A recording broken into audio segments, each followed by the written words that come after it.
जिस बच्चे को स्कूल में पानी तक नहीं दिया गया, वही आगे चलकर भारत का संविधान निर्माता बना। यह कहानी है एक ऐसे बच्चे की जिसने अपमान सहकर भी हार नहीं मानी।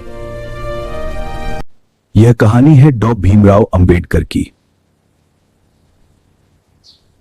14 अप्रैल 1891 को मध्य प्रदेश के महू शहर में भीमराव का जन्म हुआ। उनकी माता का नाम भीमाबाई था। उनके पिता रामजी सकपाल सेना में सूबेदार थे। उनका परिवार बहुत साधारण जीवन जीता था, लेकिन बचपन से ही भीमराव को पढ़ाई से बहुत प्रेम था।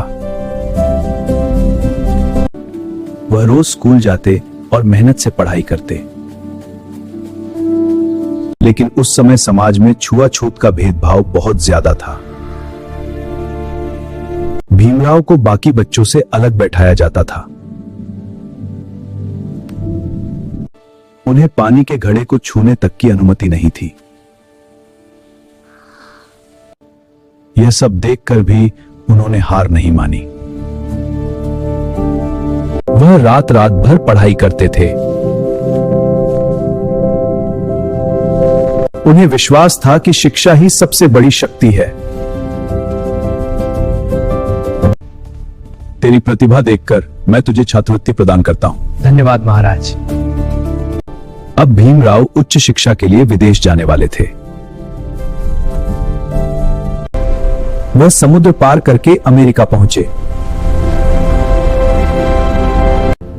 उन्होंने कोलंबिया विश्वविद्यालय में पढ़ाई शुरू की।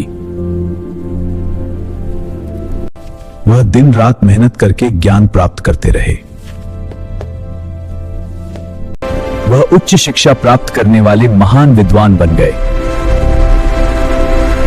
इसके बाद वह लंदन गए। वहां उन्होंने लंदन स्कूल ऑफ इकोनॉमिक्स में पढ़ाई की। उन्होंने अर्थशास्त्र और कानून का गहरा ज्ञान प्राप्त किया।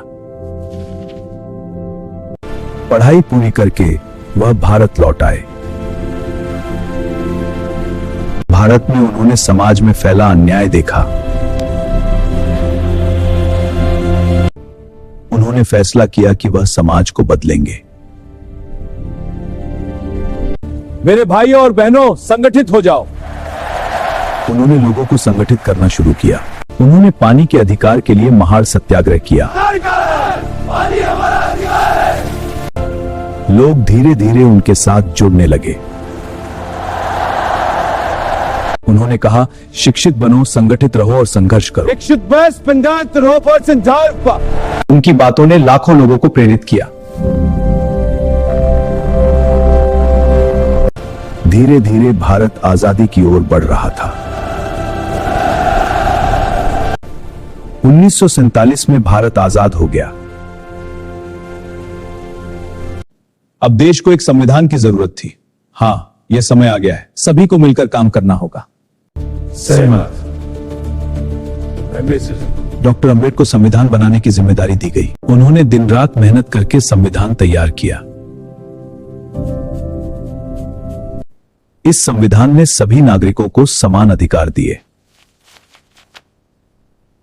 भारत एक लोकतांत्रिक राष्ट्र बन गया। पूरे देश में उनका सम्मान बढ़ने लगा।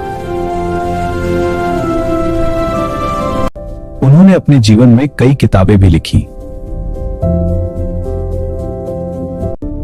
वह हमेशा समानता की बात करते थे।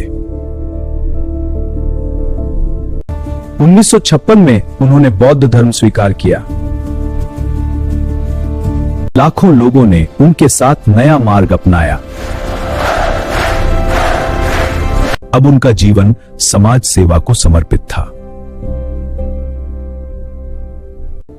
6 दिसंबर 1956 को यह महान आत्मा संसार से विदा हो गई।